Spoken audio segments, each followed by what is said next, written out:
Welcome to another session of software architecture course. This is fifth lecture, and we are covering monolithic architectural styles. And today we will start with microkernel architectural style, and it is discussed in your course book in chapter 12. So,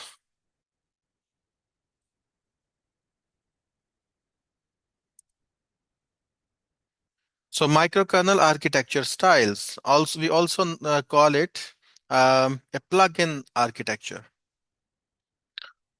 So you are pretty familiar with these kind of architectures, by the way.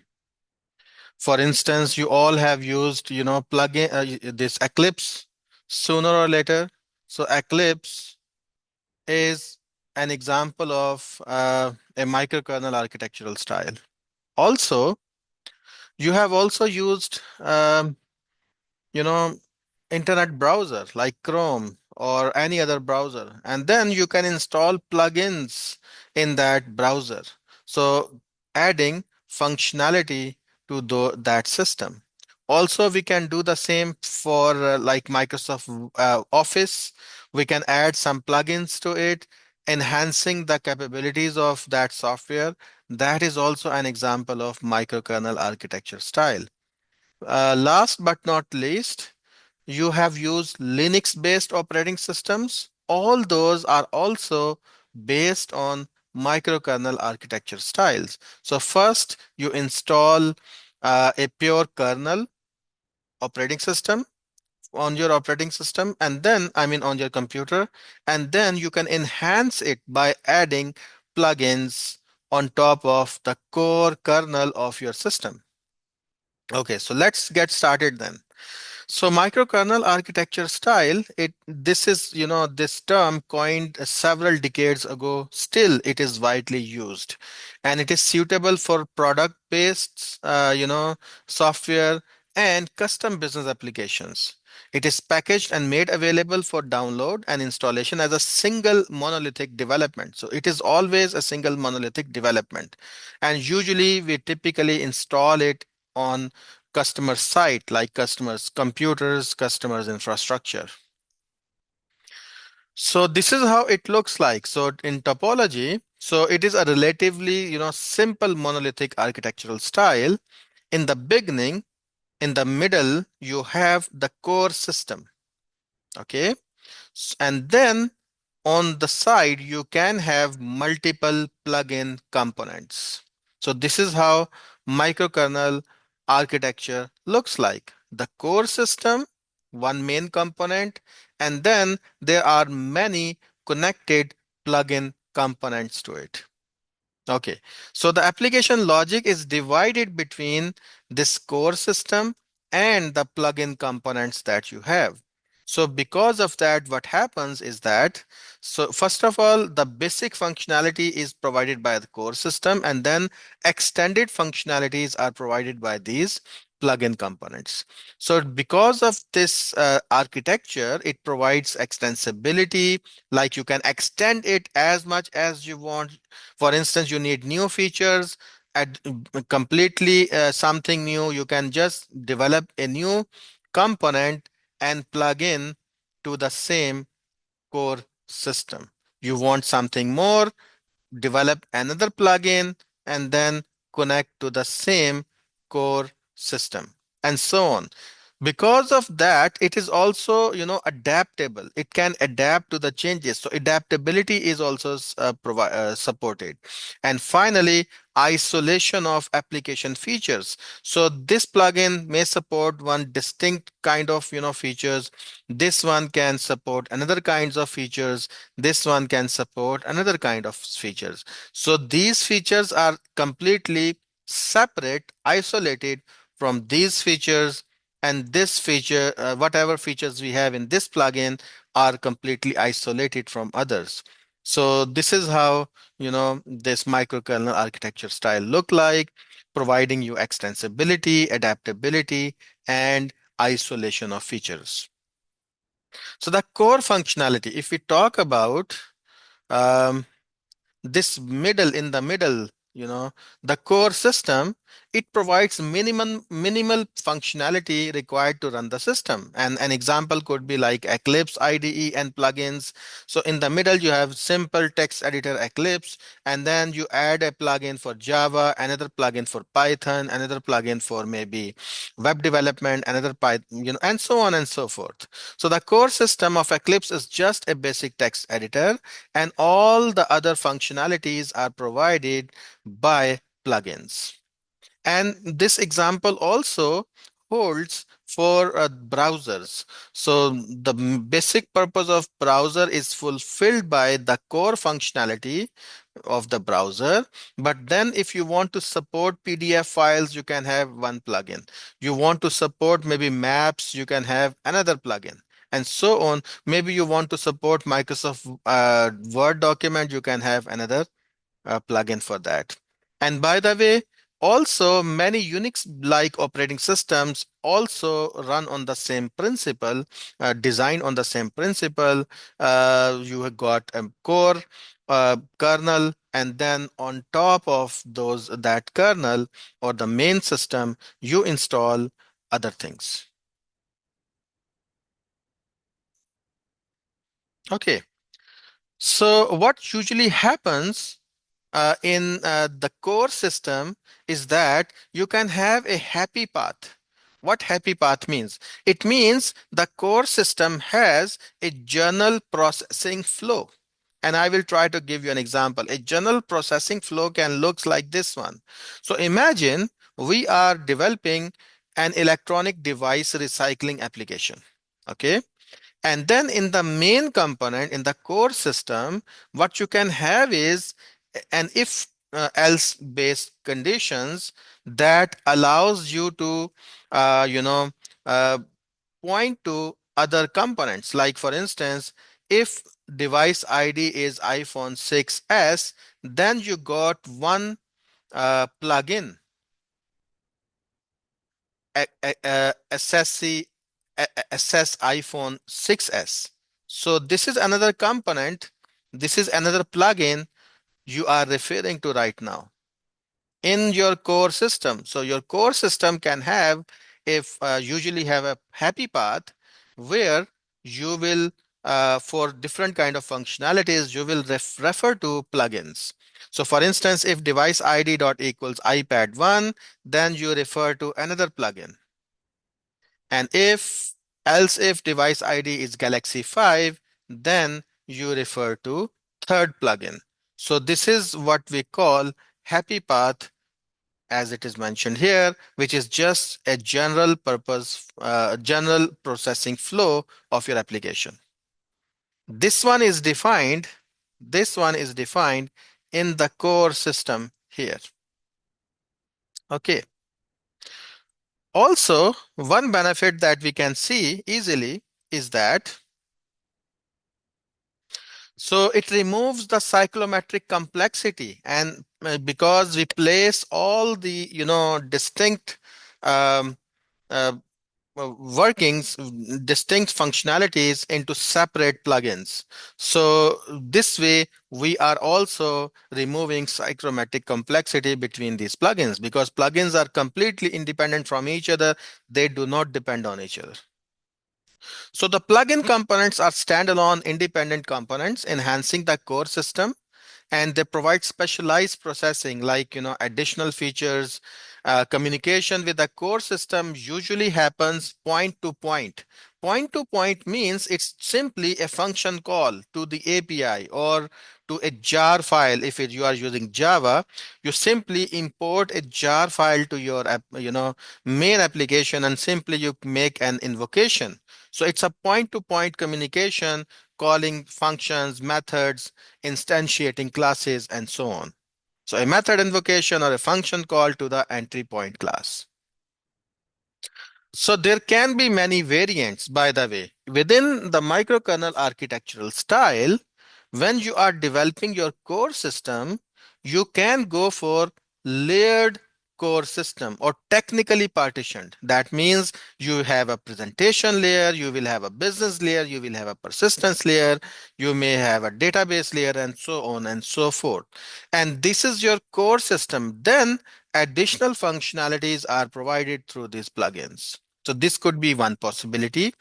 Another possibility could be that your core system can be implemented as a modular monolithic system.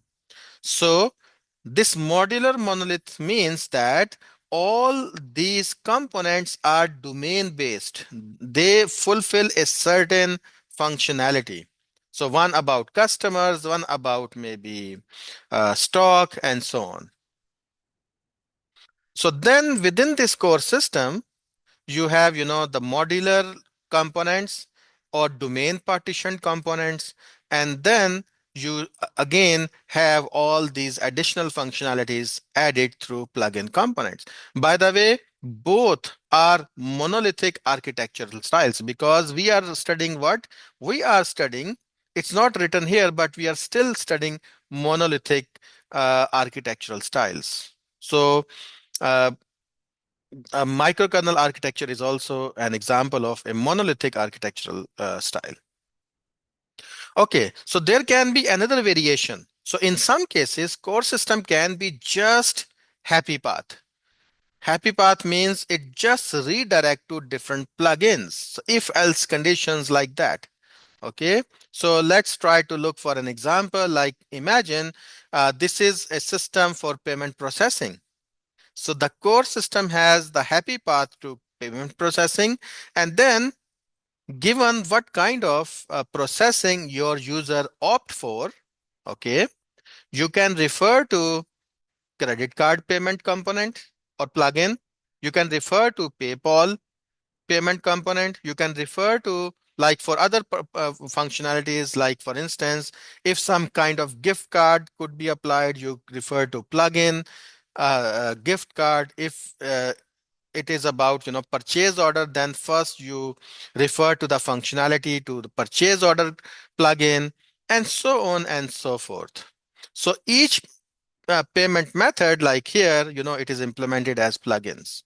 So in all these cases, it is typically for the entire monolithic application, and it is kind of usually connected with one database. So at the end, you will have just one database, and then this core system is connected to it. So whatever call happens, let's say this purchase order needs to access the database. So it will happen through the core system. Let's say the store credit needs to access database. It will happen through the core system. Let's say this credit card payment needs to access database. Again, it will happen through the core system. So everything goes through from the core system within plugin architecture or micro, you know, this architecture. Okay.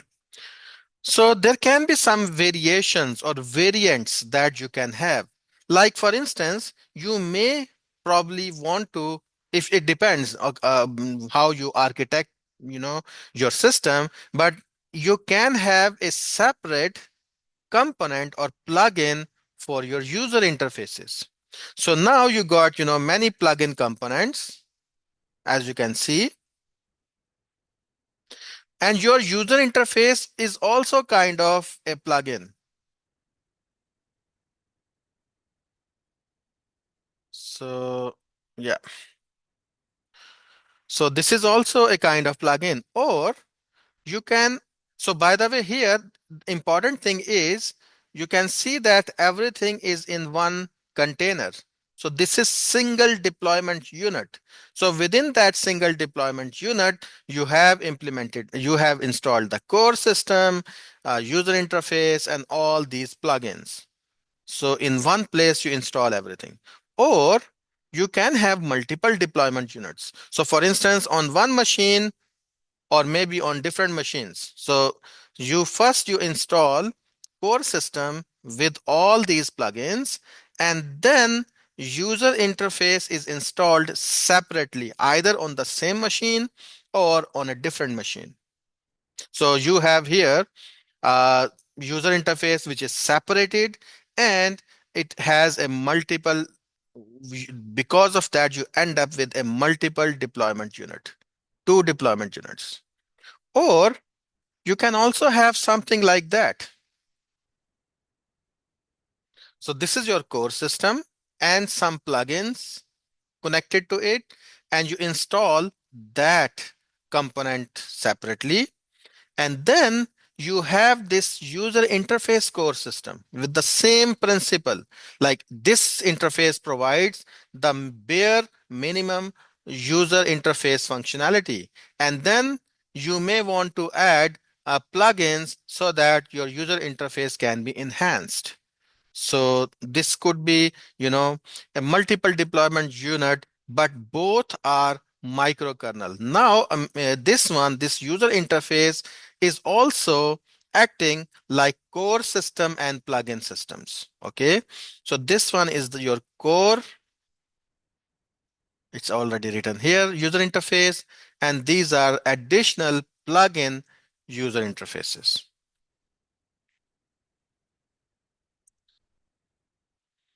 So plugin components, what we learn, what we know about them. So plugin components are standalone, independent components that contain specialized processing, additional features, and custom code meant to enhance or extend the core system. So why you add these plugin components? Because the core system doesn't support a specific kind of functionality, and you want to enhance the system through that additional functionality. So they provide, specialized processing, additional features, and custom code, and the objective is to enhance and extend the system, the core system. Ideally, plugin components should be independent of each other. So this is the ideal scenario, having no dependency with each other. Like for instance, if it is let's say Eclipse, so you got your basic editor here, let's say a basic editor here, and then you got one for that allows you to compile Java programs, one that allows you to maybe compile Kotlin programs, and so on, independent from each other completely. So plugin components can be compiled based or runtime based. So when you add these plugins, there can be two possibilities. Either your system is up and running, you're supposed to put, this plugin jar file or zip file into a specific folder. Your system is running, so that would be runtime plugin component. You can add or remove runtime at runtime without redeployment. And there are many frameworks that support this kind of, functionality. So these are usually managed through frameworks such as Open Service Gateway Initiative, like Apache Karaf for Java, Penrose for Java, Jigsaw for Java, or Prism for .NET. Or you can have compile based plugin components. And for that, what you need to do is you will stop, you will be in a development process, and then you will add those plugin components, you recompile your application, and then you redeploy your application. Okay, so much simpler, by the way, but it is much simpler to manage because you do that in development environment, but it requires the entire monolithic application to be redeployed. Okay, so plugin components actually look like this. So you can have one shared library here. Let's call it like assessment iPhone 6s.jar, one shared library here, providing you additional functionality or assessment for iPad 4, one functionality here, this plugin providing you the facility or capability to assess Galaxy 5s. So here what we are actually referring to is this example. Here what we are actually referring to, your course book talks about a case study where you have a recycling application. So someone will come to your application and they want to recycle their phone. And depending on what kind of phone you have, uh, different plugins will actually try to assess how much money they should pay you for the recycling of that device. Okay, this is the context. In that context, now you provide those plugins as jar files, as you can see. And these jar files kind of connected now with your core system. And all the functionality that happens between this plugin jar file and core system, it is actually point to point. And point to point means that these are usually method invocations. You say, class my class equal to new class, and then you use my class dot, and then now you can invoke call those methods and make some function calls. So these shared libraries in case of Java could be jar. In case of Windows based technologies, it could be DLL files, or it could be, in case of Ruby, it could be Ruby gems. So anything possible like that. So in the implementation, either you do that. You provide these plugins as shared libraries that you must import in your core system. Through import, these are connected. Okay. The second possibility is that you implement each plugin component as a separate namespace or package name within your main code base or project. So then it would be look like this: app.plugin dot, and then the domain, and then dot context. So for instance, it could be app.plugin dot, what is our domain? Let's say phone assessment dot iPhone 6 assessment, something like that. So through this namespaces and pack separating these namespaces and packages, you are still developing plugins within the main application that you have, in the main same code base that you have, or same project. Okay, so there are a lot of freedom that you can do. So what we had here was point-to-point communication between a shared library or a core system. What we had here was point-to-point communication between this library that is just separated through different package name. But still, it is a point-to-point communication. You just invocate these methods from those classes. But you can go one step further. And as you have studied, courses related to web development, you can rely on RESTful APIs. So you have this core system in between, and then each plugin component is hosted somewhere, and through RESTful mechanism, what you can do is you can connect your core system with the plugins. So communication between plugin components and the core system can also can be something else, such as REST or messaging as a means to invoke plugin functionality. And what would be the benefit having something like that? The plus is better overall component decoupling and scalability. So this plugin component is extremely decoupled from the core system, as you can see, and also extremely decoupled from other components. So it provides you decoupling, but also if you see that you tend to rely on this component too much, you can scale up. You can provide more computational power to that plugin component. Okay, you can give more computations, more processors to this plugin component. And it also allows asynchronous communication to plugins. That means your system will respond better. Asynchronous communication means I will just send a request to this plugin component and keep doing something else, and sooner or later I will receive the answer back from this plugin component. So asynchronous communication gives you better responsiveness. And the example of that is, for instance, when I want to post a message on Facebook or Twitter or YouTube, what happens? I type a message and I said post. and immediately it says posted. However, we all know that it can take some time for that message to be really posted. Why? Because the communication is happening asynchronously. And asynchronous communication means the system will respond to you quickly saying that message posted, but in the background it will let the message travel through the network and then post it. I have a question. Yes, yes, go ahead.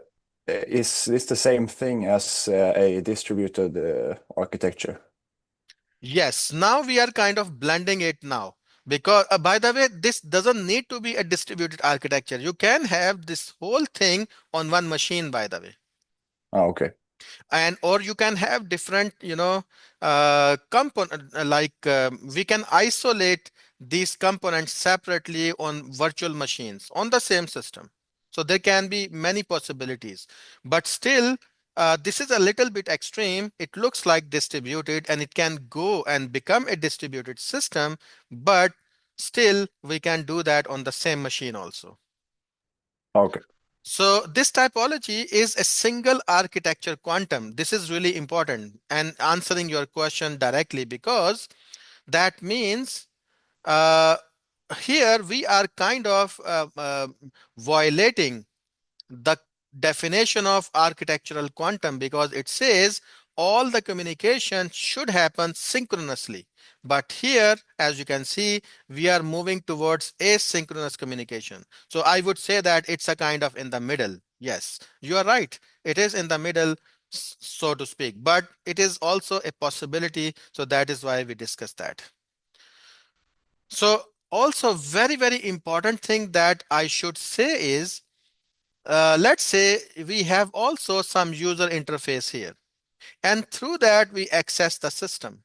So I will use the same example as we were discussing here, assessment of these devices. So let's say I got Galaxy 6, an old phone.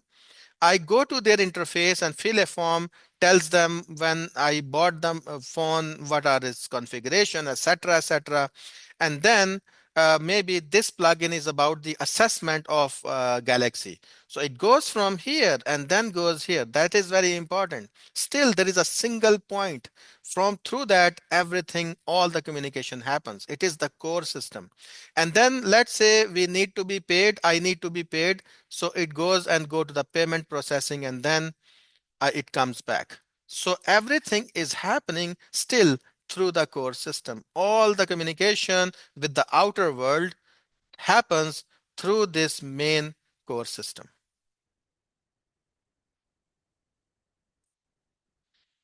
So this is what is mentioned here. So this topology is a single architecture quantum due to the monolithic core system, and every request must first go through the core system to get to the plugin service. So that is very important.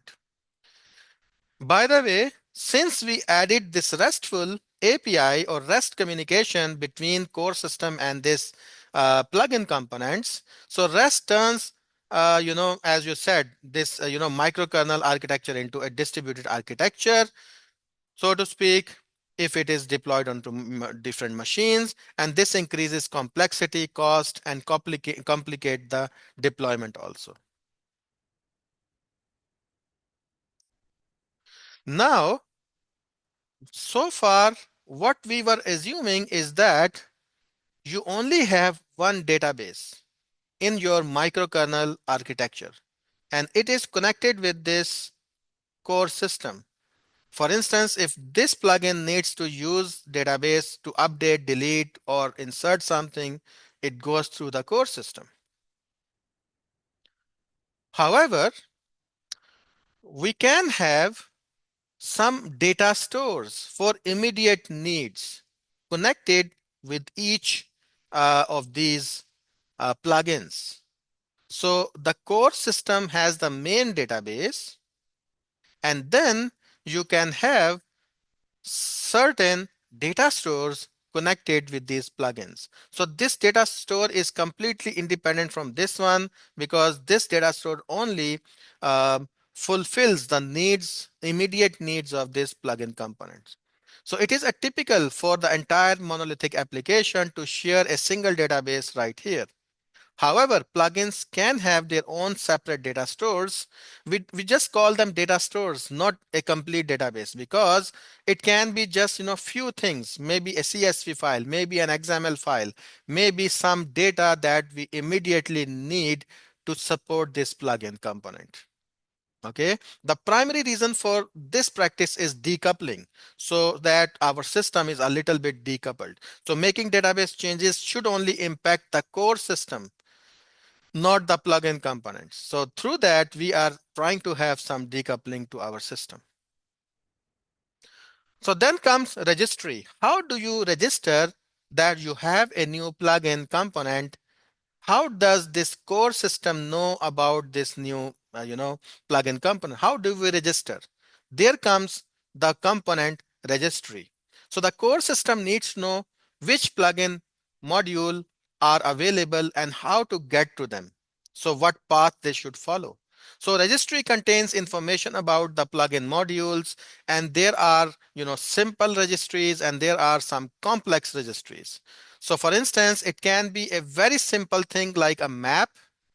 We call it dictionary in Python, and we call it map in Java or C Sharp. So map is just a table, as you know, with key value pairs. Here you got a key, as opposed you have a value. So this is how it works. So if I want to find a key, for instance, iPhone 6s PP for let's say for point to point access, it corresponds to this plugin that we have in our code. So key and value, so that is a map, or a key value pair, we call it dictionary in Python. Or if it is this key iPhone 6s for messaging, the messaging example, then we know we need to look for this plugin. So key and value. And if it is a RESTful example like iPhone 6s RESTful, then we know we need to go to our plugin is sitting at this address. Okay. So it could be as simple as this hash map, a map. By the way, precisely we are using Java code. It is a hash map. It takes a key and a value. And you can see that registry.put. So registry is the name of your map. And you simply, like in when you use array list, you say names.add. But when you use map, you say the name of your map dot put. So you are putting these key value pairs into your key value table that you have. So it could be as simple as this, or it could be as complex like a framework that is provided to you like Apache Zookeeper or Consul. So really complex registry systems used for these kind of purposes. Then there needs to be contracts between plugin and core system. Like for instance, they must agree between the data format that this component supposed to receive from this core component. So they must agree on a lot of things. These plugins, they must agree on a lot of things between these plugins and the core system. And that is what brings the concept of contract. So we need to have a contract between plugin and the core system. So a standard contract defines how both will behave, their behavior, what input data they will ask from each other, and what kind of output data they will provide to each other, what kind of format they will use, how it will be presented. Would that be an XML file, JSON file? Would that be object? All these things needs to be defined, and how you define that, where you define that in contracts. So custom contracts are usually for third-party plugins and may require adapters. So for instance, if you have some kind of custom contract, then you can have some third-party plugins, and maybe let's say if a plugin gives you back a format, a data in a XML format, but your main system relies on JSON, then you need an adapter that would adapt your you know data from one format to another.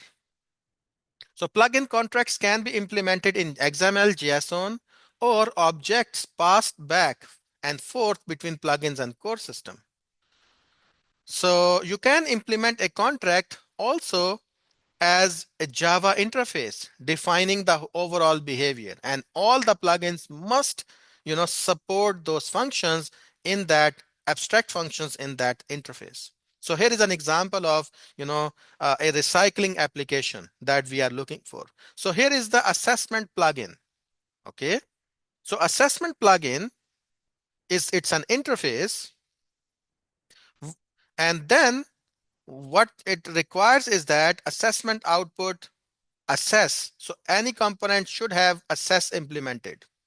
Any component that you add, like iPhone or whatever, it will implement this assessment plugin, and then it will implement assess method, register method, and these are just the values where to register and how to deregister some strings. And then you can also have, so this is the plugin, what you expect from plugin. Plugin should provide you assessment output. What is assessment output? Let's define that here. It's a class requiring a report about assessment of a device that came, and then some values like how much is the resell. Can the company resell that phone that you are trying to give them as a recycling object? True, false. What could be the value that they should give it to you? And what could be the resale price and things like that. So what you did, you define a contract in a form of code through interface and a class. What plugins should implement? They should implement assess method, and what kind of output you expect from those plugins to be returned after the assessment. So you define that here. So that is an example of code, how you implement in your precise contract within the code. Or you can have some JSON or XML format providing the contract, how data should be communicated. So here is an example, very simple contract uh, about a calculator. So the name of your contract is calculator contract. What methods do you expect? It's a JSON, as you can see. You expect add, and how many parameters you expect from add method? You expect a list of parameters precisely two, as you can see. And the first will be the type number. Its name is operand 1, and that you just provide the description also, the first operand. And then this is the name operand 2. Type is number. You expect a number, not a string or something else, and the description is this. And then this add method also takes these two parameters and return a return type to be number. So through this structure, you defined a contract. What kind of methods you support? You are supporting only one method so far. Its name is add. It takes two parameters and return a number. So you can have contracts like that defined for your uh, plugin architecture. This. So examples and use cases when you can use, this architecture. So most of the tools used for developing and releasing software are implemented using microkernel architecture. And here are some notable examples like Eclipse IDE or PMD. This is, an extensible cross-language static code analyzer. Jira, it's a project management tool. Or Jenkins, it is also an open source automation server, and all the internet browsers also work on the same concept. Even Linux based kernel is developed based on the same concept. So large business applications, can you do that for those? Yes, especially in terms of in insurance claims processing, for instance. Imagine you have a very big application let's say it's about doing a lot of things, financial things. It's about, it does some tax preparation, it does insurance claims. So for instance, let's follow the example of insurance claims. So in insurance claims, maybe you are a big corporation supporting many kinds of insurances: house insurance, life insurance, health insurance, car insurance, and some other kind of insurances. Then you can implement the basic core system of insurance, and then you can extend that system through further plugins like Rule Engine 1. Maybe it is about house insurance. Rule Engine 2. Maybe it's about um, life insurance, and so on and so forth. Now you can follow the same structure for tax preparation software also. Like if we just look at the US tax office, by the way, from that perspective, the Skatteverket is really nice. Everything is electronic, and they automatically do a lot of things. But how could they do? We are trying to look for an example, especially for US based form. So there is a form, and you fulfill many values to that, and each value is further calculated based on a number of further parameters. So each value you're supposed to put into your main form is coming from, let's say, based on some other rules: how much your household income and how many houses you have and this and that.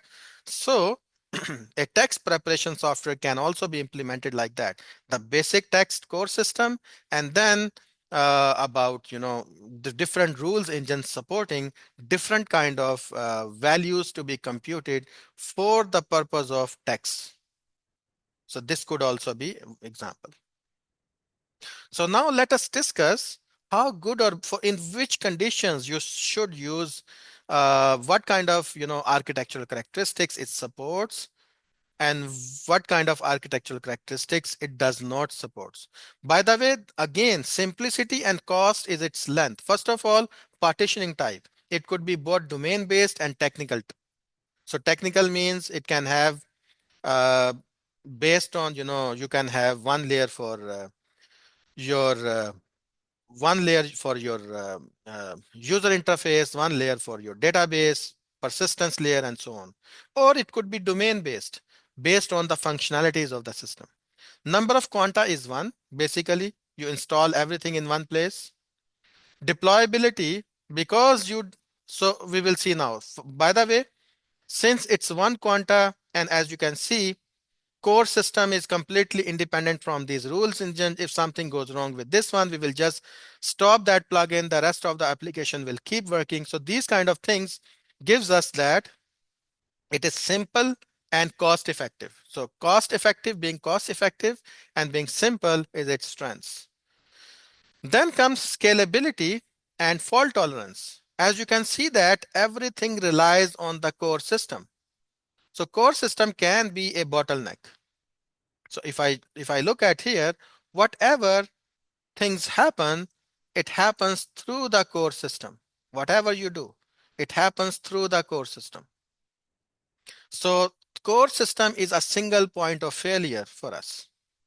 That is why we can say that fault tolerance is not supported. And because of the same reason, scalability is not supported, because it is one quanta sitting on one machine, and it cannot scale too nicely. Okay, so that is the problem. Also, because of the same reason, elasticity also is just 1 star. So here, let me see scalability. Where is scalability? Here it is. Scalability is pretty much connected with elasticity, as we have seen before. So it cannot, support the sudden burst of requests.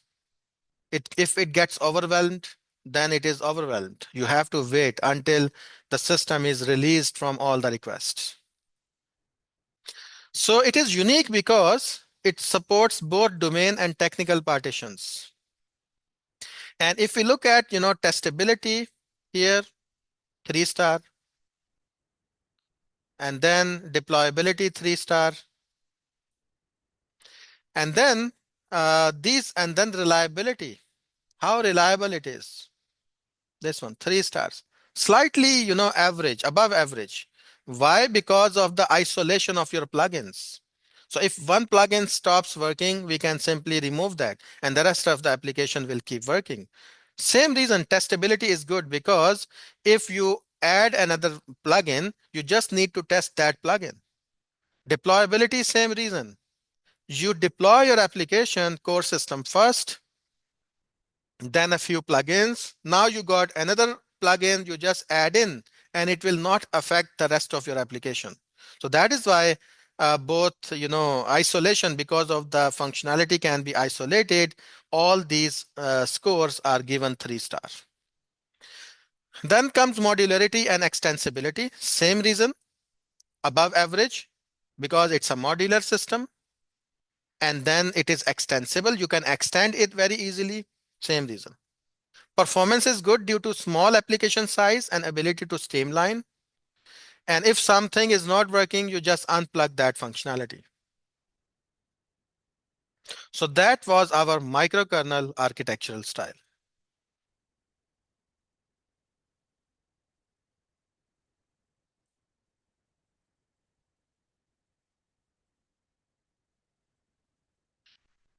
So now we will move to distributed, let me see. Yeah, distributed architectural styles. So the first one we will discuss is uh, service-based architectural style.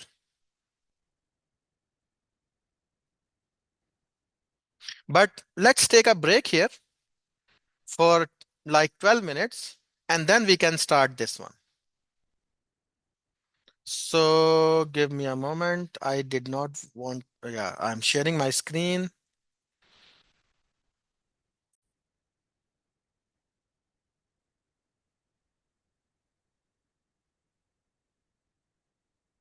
So chapter 13, service-based architectural style. And this is the first distributed architectural style that we are going to look at. So service-based architectural style is kind of a hybrid of microservices architectural style. And microservices architectural style, we will discuss that in our last lecture. So considered one of the most practical architectural style, because it provides you flexibility without complexity and high cost. So it's a distributed architecture, but it does not have the same level of complexity and cost as other distributed architectures provide. And it because of that, it is making it seems like to be a very popular choice for business related applications. So too much text here, but let's go through it slowly and steadily. So first of all, the topology. So you got, uh, you know, some components over here connected through a user interface.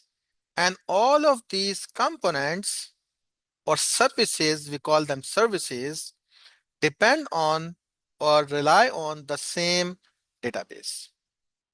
So a distributed macro layered structure where we separate user interface and then we have separately deployable remote coarse-grained services. Coarse-grained service means, it can handle broad set of operations.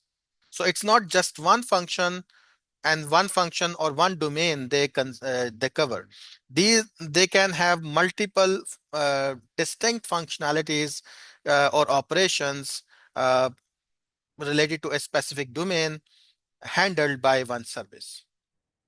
So we can call it, because of that, we call it coarse grained.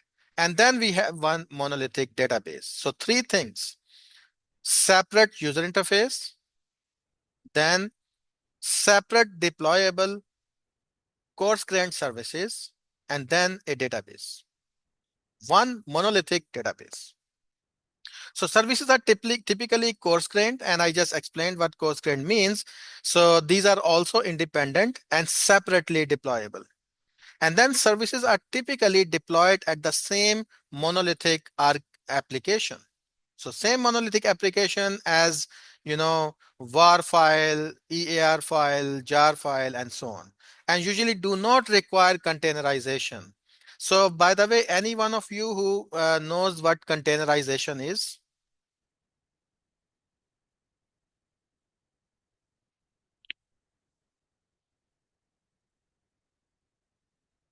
So containers, you can independently install containers within one operating system with all the dependencies, all the required softwares, and those containers can have some services running into it.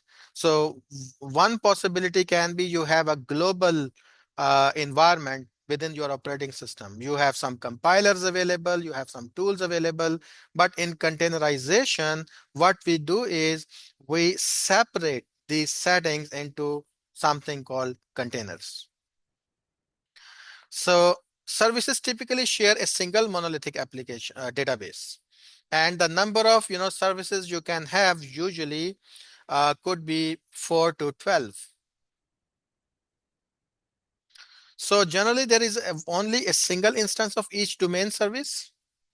So within a service-based architecture, like each domain service that you will have one single instance of that functionality. This is what it means.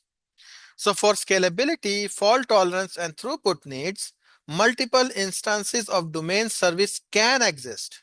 For instance, let's say we have this one service, and it turns out a lot of load is being processed right now by this service. So through at that time, in such time, using a load balancer, we can add another compute instance, and both, which is a shadow of this one, or we can add more computational power for this one, so that it can scale for the needs of our application. So in such case, load balancing capabilities between UI and the domain service needed, so that UI can directly direct all the requests to that service, and those can be processed properly. So usually how you access these services. So there can be multiple ways you can do that. So you can have REST API, you can have remote procedure call, you can have service-oriented architectural protocol, you can have messaging like publish, subscribe, you can have point-to-point, you can have request reply, you can have queues, and so on. All this is supported. Okay. And the very good thing is that um, ACID properties we discussed in our previous class are supported. So all the database transactions are supported, ACID properties are supported, all the database transactions are ensured. None of this will be lost. So it's everything uh, supported through ACID properties. And then you can have some different kind of variants for your service-based architecture. Like you can have single monolithic user interface, or you can have domain-based user interfaces, like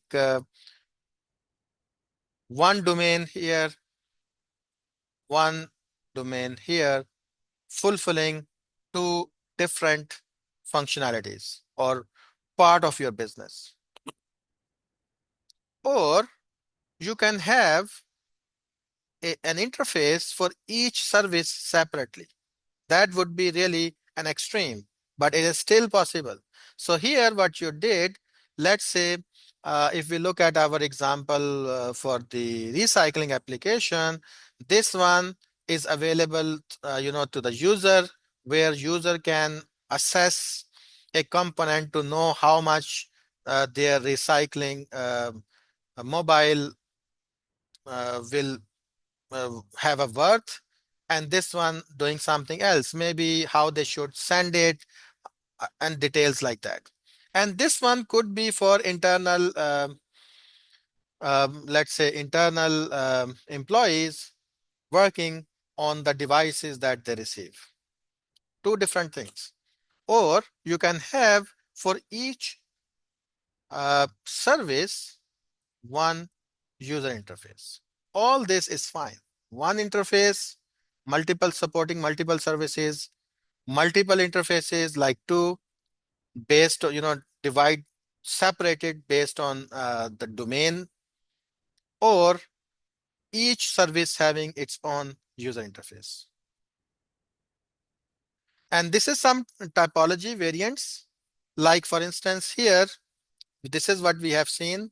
One user interface relying on one database.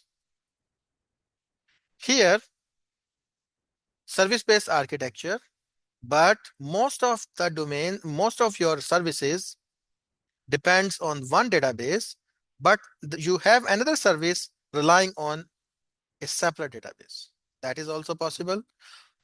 And then you can also have this thing, which is extreme, by the way, really extreme, but still possible. For each service, you have one database separated. Okay. So these are the opportunities may exist, to break apart from monolithic database into separate databases. Here is this monolithic, here you got two, and this is a bit rather extreme, but still possible. And this one, if you look at this diagram, and later on when you study microservices, you will realize that here you are kind of very close to microservices architectural style. So you can also add an API layer.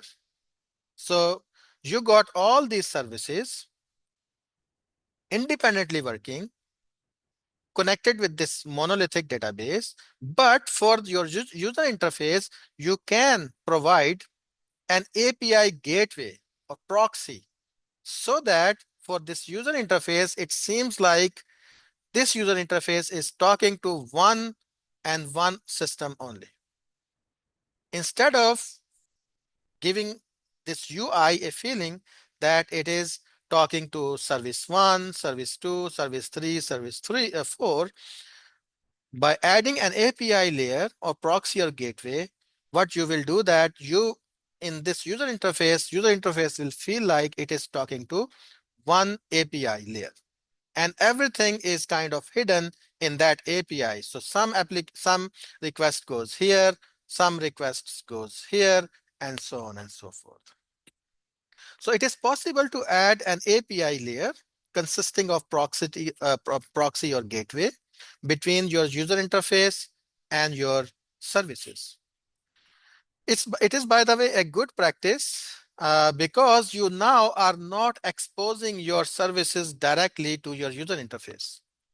So you provide an API layer between them. And then through that API layer, you provide those services to the user interface. And the benefit can also be that you can, consolidate, you can work on some shared cross-cutting concerns. What could be the shared cross-cutting concerns? Things like, for instance, how you implement security, what are the auditing requirements, how you support different kind of metrics. All that can be done if you have one API gateway in between, one middle thing.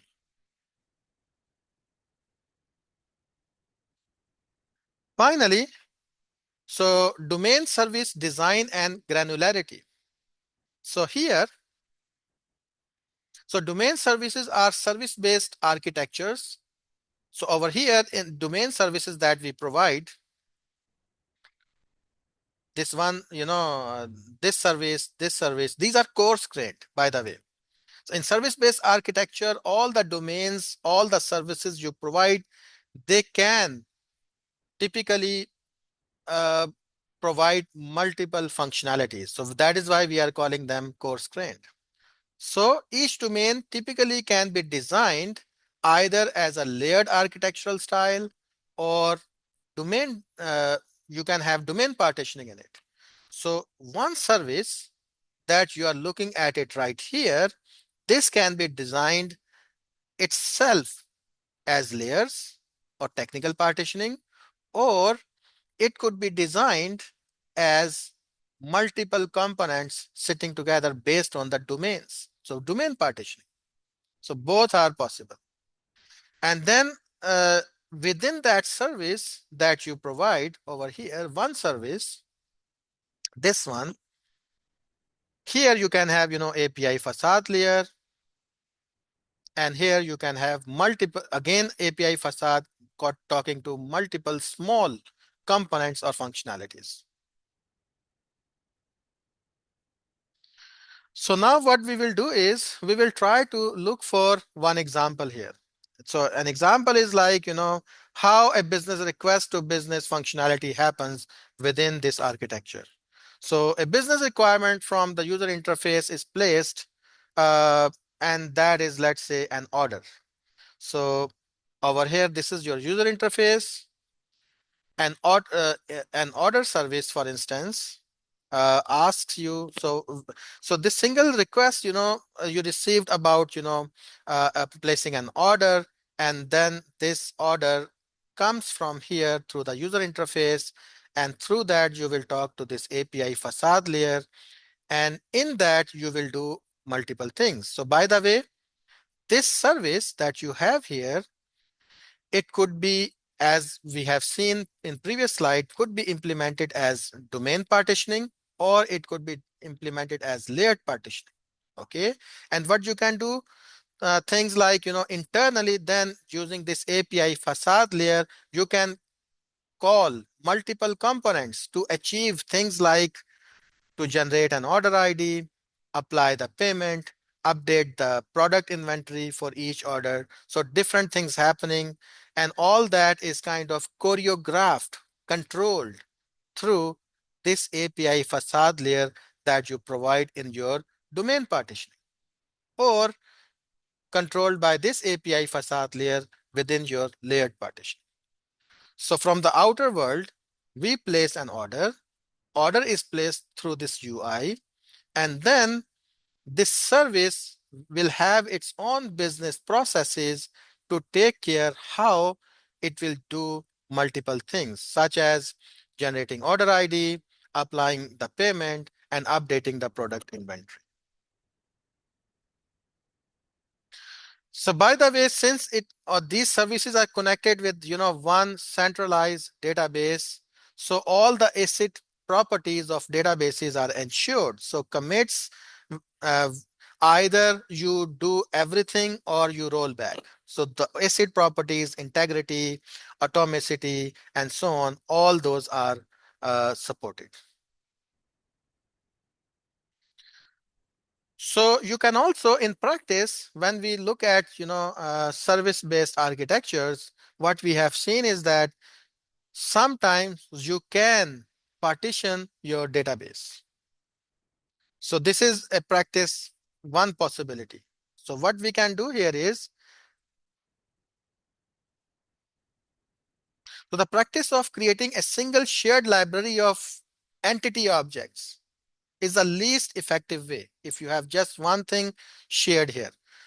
But still, what you can do is you have this, schema of all the single shared library of the database object entries.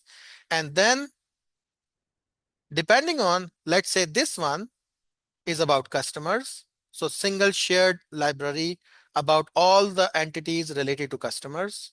Maybe this is all about orders. Maybe this is all about something else, payments, for instance, and all that has this, division between database and little bit of, partitioning with your each service that you provide here. So any change to the database table structure would require you to change these libraries or structures here also.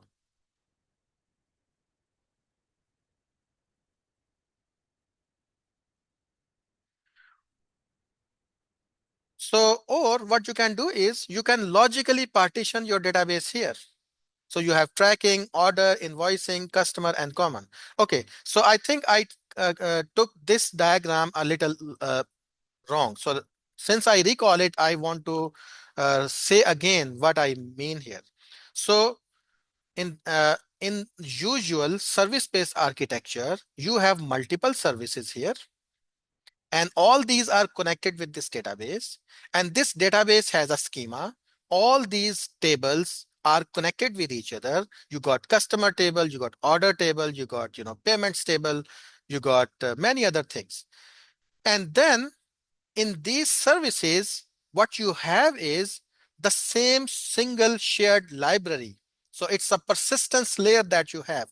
All entities are copied. So for instance, if this one updates something, of course, it goes here and a change happens here.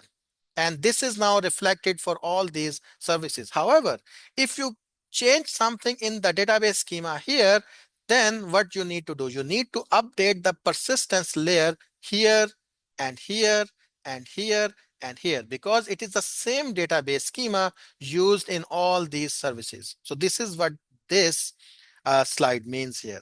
And this is the least effective way of implementing, service-based architecture, that you have one database schema here and all of these services are depending on it.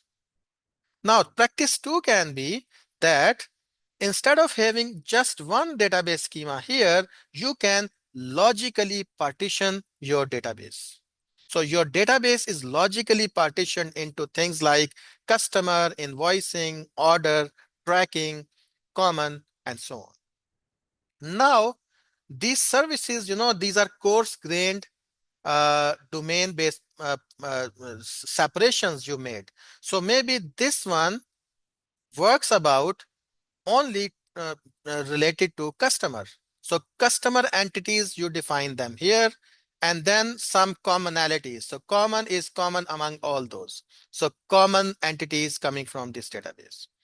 Then you can have this service working related to invoices. So all the invoices in things related to invoices entities are in this persistence layer here. And of course, it also depends on common functionality of this database. And then let's say you got this service that talks about orders and customers together. And then you have also common entities. And then maybe this service is about tracking. So you have tracking entities and then these common entities. So here, what it means is that imagine I just go here and update the structure of invoicing parts of this database. Then I only need to, if we have a logically partitioned database like this one, then I only have to make changes for this service because only this service is affected by it.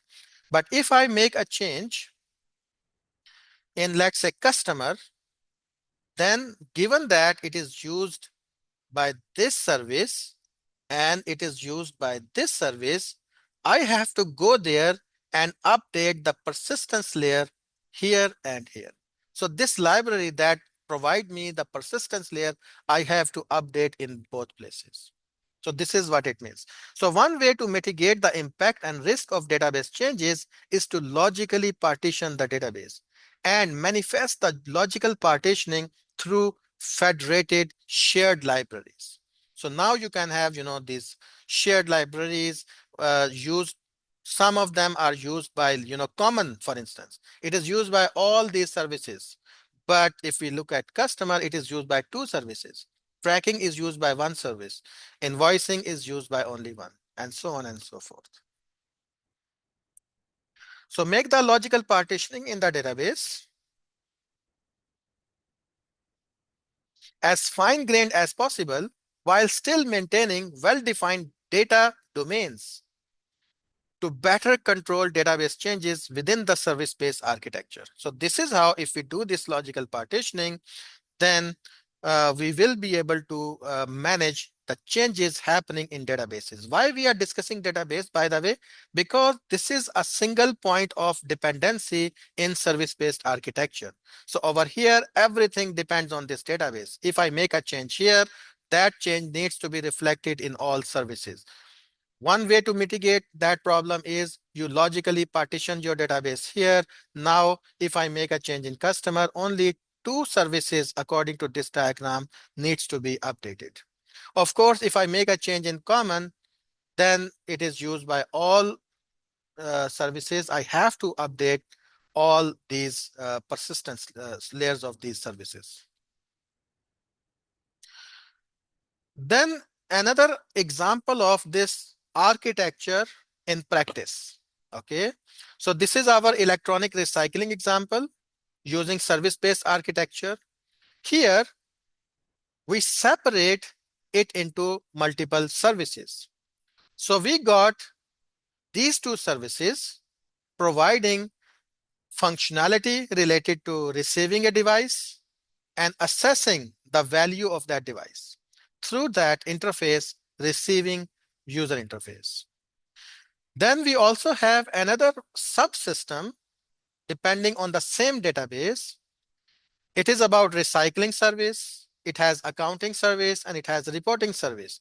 So again, you got recycling service separately, but maybe it is used by employees. So this recycling and accounting user interface maybe is used by your employees. And then you have this customer user interface, web and kiosk. Okay, so I looked at it from the other way around. So this is the one where user interface, third party user interface will come, get a quotation about using quoting service, and then get the status of the service through it. And then within the local area network, a separation. Employees can work through these services to complete the process of looking at your item they receive as recycling and provide the value back to the customer.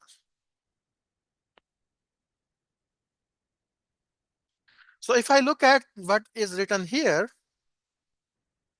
so quoting service that we have right here, the customer asks the customer company via a website or kiosk how much money they can get for this old electronic. So quoting service provides that. Then we have this receiving service. So once you are satisfied that, you send it, and now it is received by this user interface. If satisfied, the customer will send the electronic device to the recycling company, which in turn will receive the physical device. Someone will receive a physical device, put in the details into this receiving services. So this is done by an employee. Assessment service. Assessment service will look at the received device and try to assess how good or bad that device is. What is the condition, good condition or bad condition? And then we have accounting service right here. If this assessment says that this device is good, then this accounting service try to come up with its price. Okay. And then it will send it back to the money back to the customer. Then you have this item status somewhere, this item status service. And through that item service status service, this user can see in which step the device is and how much money at what time he or she will receive. Recycling. Based on the assessment, the device is then recycled, either safely destroying it or reselling it. So that could be done by this recycling service here. So we got two kind of recycling services now. One assesses, if it is recyclable or not, and another one is kind of deciding, just to give you a flavor, that it's coarse-grained services. So we separate those. And then finally the reporting. Reporting service, actually, it's just an internal, how to say, audit of the things, how things are happening within our company. So each domain area identified the prior description and it is implemented through some separately deployable domain service. And now imagine there is a lot of requests coming to this quoting service. It can scale up because we can just add in more services related to this quoting service. And if something goes wrong with that service, okay, the rest of the system is working and we can replace that. So, and then in specifically this diagram, we try to put these, deploy these services into two separate physical, databases. So these services rely on this database and this service rely on this database just to increase security. So this database, as through, through the outer world, this customer through these services may or may not bypass the database. If some attack happens, this database can be bypassed. Maybe the hacker get access to this database. But if this happens, we can just shut down the service. Over here, we have all the data in this database also, and then we can replicate that data afterwards in that database. So it provides us better security, data protection, and access restriction, separating our application using two databases. Also two separate physical databases, because this is our bottleneck in the service-based architecture. We also support agility, testability, and deployability using, since we provide better security, we have, better access restriction with this kind of setting and better data protection. So we are kind of providing agility, testability, and deployability. Okay, let's look at the ratings of this architectural characteristic. First of all, partition type is domain-based. Coarse-grained functionalities are provided by these services. Number of quanta can be one to many. You can deploy one in, like for instance, this whole thing is in one place, this thing is in another place. Deployability. So for instance here, agility, testability, and deployability. It leads to better time to market, allow organization to deliver new features quickly, and bug fixes can be fixes on a relatively high rate. So it is, the availability is high, testability is high, and deployability is high, 4-star for this architectural characteristics. I mean, for this architecture we have. So if we look at fault tolerance, again, 5-star. And then if we look at availability,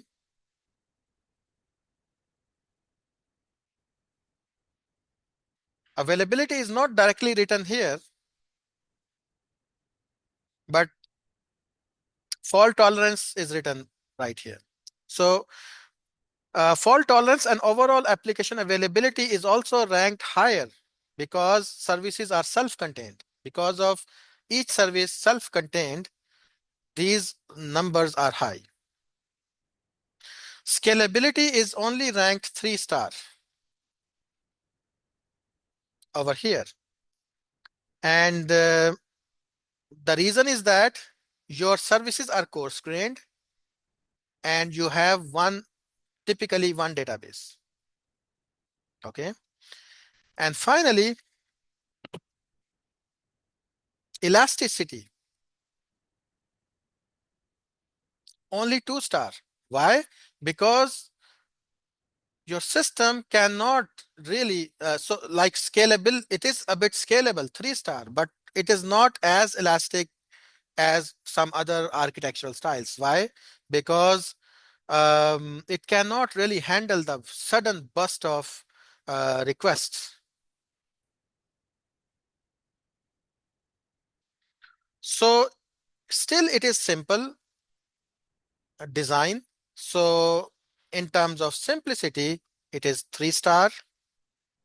Overall cost is less, and it is pretty reliable given that it is, if we compare it with other distributed architectures that we have. So when you should use this architectural style? So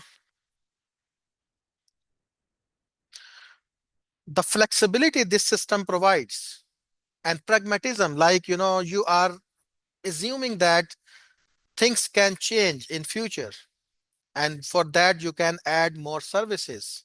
So it makes it scenarios, it makes it suitable for many kind of scenarios. It also fits well with domain driven design. You can partition your services based on domain functionalities.